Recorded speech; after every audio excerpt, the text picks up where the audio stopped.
ذرا اس آیت پر اب نگاہ کو مرتکز کیجئے، انسان کا خسارہ کیا ہے؟ دیکھیے، سب سے پہلے میں آپ کی توجہ دلاؤں گا، ذرا آنکھیں کھول کر قلب حساس کے ساتھ نوع انسانی کا مشاہدہ کیجئے، کیسے کیسے دکھ، کتنی تکلیفیں، کتنی محنت، کتنی مشقت ہے جو ہر انسان کا مقدر۔ قرآن مجید میں ایک مکمل سورت ہے، سورت البلد، اس میں اللہ تعالیٰ نے متعدد قسمیں کھا کر ایک بات کہی، لا اقسم بہذا البلد وانت حل بہذا البلد ووالد وما ولد لقد خلقنا الانسان فی کبد۔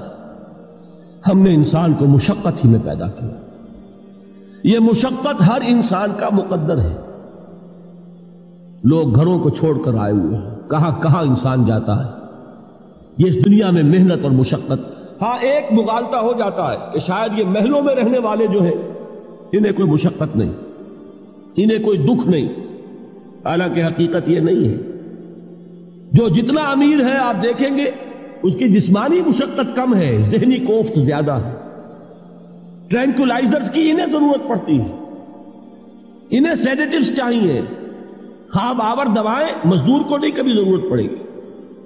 وہ 8 گھنٹے کی محنت کرنے کے بعد احساس ہوتا ہے کہ وہ صبح ہی کی خبر لے گا۔ اور یہ وہ لوگ ہیں کہ جن کو ہپنوٹکس، خواب آور دوائیاں، سیڈیٹیوز، مسکن ادویات، یہ سارا لیبلیم اور یہ ویلیم اور یہ فلاں اور یہ فلاں، یہ کتنے آ جاتے ہیں؟ ذہنی سکون اور اطمینان انسان کو حاصل نہیں۔ کسی کی جسمانی مشقت ہے، کسی کی ذہنی مشقت۔ میں آپ کو یاد دلانا چاہتا ہوں مہاتما گوتم بدھ کا معاملہ۔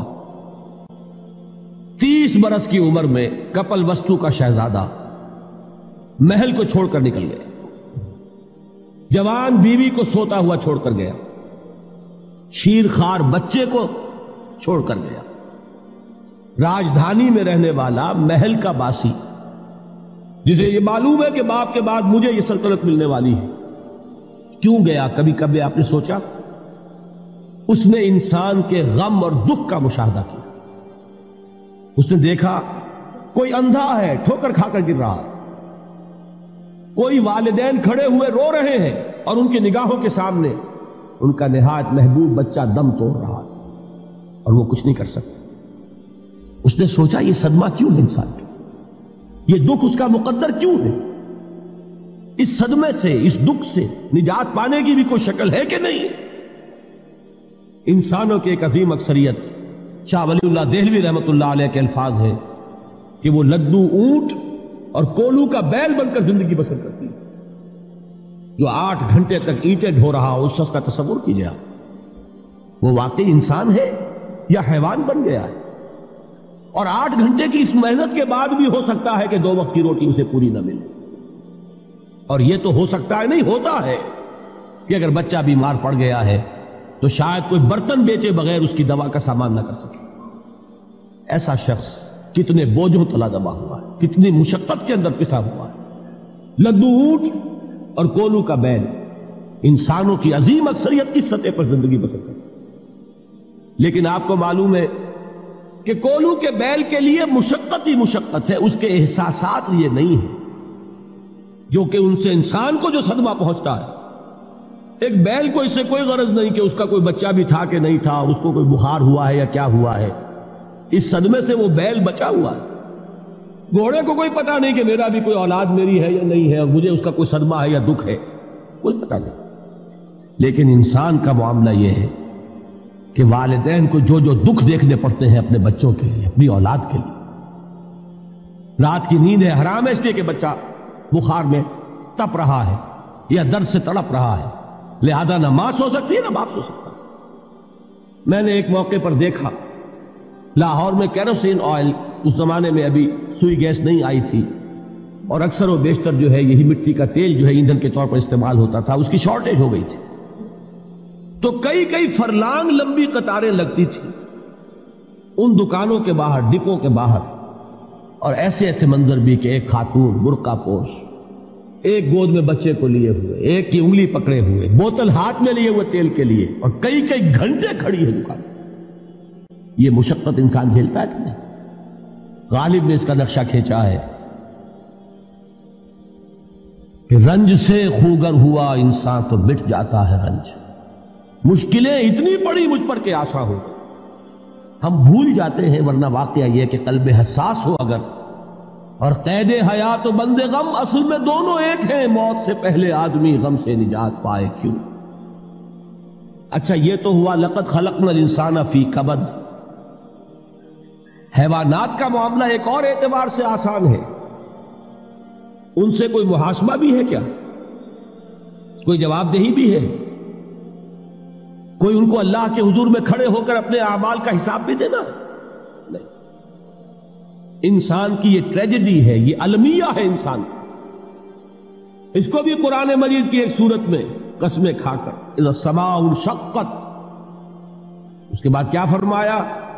یا ایھا الانسان انک کادح الی ربک کدحا فملاقیہ. اے انسان، تیرا المیہ، تیری ٹریجڈی اس سے کہیں بڑھ کر ہے. تجھے صدمے پر صدمے جھیلتے ہوئے، مشقت پر مشقت برداشت کرتے ہوئے ایک روز اپنے رب کے حضور میں بھی کھڑا ہوگا، جواب دہی بھی کرنی. اس دن کے حساب سے، اس دن کے احساس سے جو بڑے بڑے ہماری امت کے عظیم جو گلے سرسبد ہیں، ان کا یہ حال آپ نے پڑھا ہوگا. حضرت ابوبکر صدیق رضی اللہ تعالی عنہ وہ ایک عجیب کیف کے عالم میں فرمایا کرتے تھے، کاش میں درختوں پر چہچہاتی ہوئی چڑیا ہوتا جس سے حساب کتاب نہیں ہوگا. کاش کہ میں گھاس کا تنکا ہوتا جو آج ہے اور کل آگ میں جلا دیا جاتا، ختم ہو جاتا، اس سے محاسبہ کوئی نہیں. وہ جس کے احساس سے کہ حضرت عمر جو ہے اپنے انتقال کے وقت سخت بے چین تھے.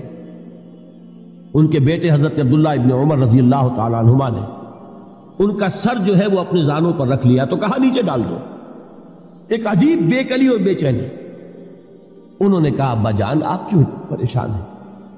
آپ تو عشرہ مبشرہ میں سے ہیں، آپ کو تو اللہ تعالیٰ نے جنت کی بشارت حضور کے ذریعے سے اس دنیا میں دی. حضرت عمر فرماتے ہیں کہ خدا کی قسم اگر قیامت کے دن عمر برابر سرابر پر چھوٹ گیا تو بہت بڑی کامیابی تصور. یہ احساس جن کو ہوتا ہے. حضرت علی کا حال کیا ہوتا ہے؟ ابھی جو آپ نے حافظ صاحب سے سنا، یہ حضرت علی کا معاملہ ہے کہ ایک تیر پیوست ہو گیا تھا، کسی طرح نکل نہیں رہا تھا. حضرت علی نے فرمایا کہ اچھا چھوڑو مجھے، میں نماز کی نیت باندھتا ہوں. نماز کی نیت پڑھتے تھے تو لرزتے تھے، کانپتے تھے. کس کے سامنے کھڑا ہوں اور کس کے سامنے مجھے ایک دن جواب دہی کے لیے کھڑا ہونا ہوگا. لن تزولا قدم ابن آدم، حضور نے خبر دی ہے ابن آدم کے قدم ہل نہیں سکیں گے. جیسے مجرم کھڑا ہوتا ہے کٹہرے کے اندر، اس کٹہرے میں سے ہل نہیں سکو گے حتی یسأل عن خمس، جب تک کہ 5 چیزوں کا حساب نہ لے لیا جائے. وہ 5 چیزیں کیا ہے؟ کان کھول کر سنیے. عن عمرہ فیما افناہ، عمر کا حساب دو. یہ 80 برس اور 70 برس ہم نے تمہیں دنیا میں دیے، کہاں ضائع کیے.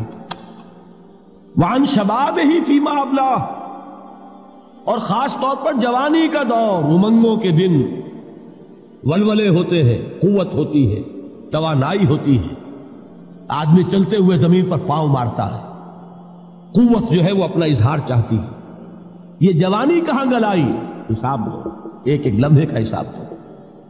وہاں مالہ من این اکتسبہ وفیما انفقہ، ایک ایک پائی کا حساب دو. مال کا کہاں سے کمایا تھا، حلال سے کہ حرام سے، اور کہاں خرچ کیا تھا، گل چھروں میں، عیاشیوں میں، یا نیکی کے کاموں میں، ادائے حقوق اللہ کے دین کے لیے. 4 سوال ہو گئے. 2 زندگی کے بارے میں، ایک زندگی پوری بحیثیت مجموعی کہاں کس کام میں لگائی، اور خاص طور پر شباب کا دور کہاں لگایا. 2 سوال مال کے بارے میں، کمایا کہاں سے، حلال سے کہ حرام سے، جائز سے کہ ناجائز سے، خرچ کہاں کیا. اور آخری سوال وعما عمل فیما علم، جو علم حاصل کیا تھا اس میں عمل کتنا کیا. علم کے انبار لگاتے چلے گئے اور عمل کے آغاز کی بھی نوبت نہ آئی. یہ علم جو ہے یہ اس روز سب سے بڑا وبال بن جائے گا. اتنا علم اور عمل کچھ نہیں، بجائے کہ کریڈٹ کا ذریعہ بنے یہ الٹا ڈیبٹ کا کھاتا بن جائے.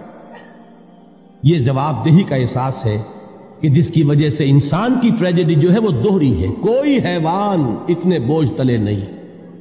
مشقت کی، محنت کی، اس زندگی میں ختم ہوئے، اس کے بعد کوئی محاسبہ نہیں. اس کو بھی غالب نے خوب کہا ہے کہ اب تو گھبرا کے یہ کہتے ہیں کہ مر جائیں گے، اور مر کے بھی چین نہ پایا تو کدھر جائیں.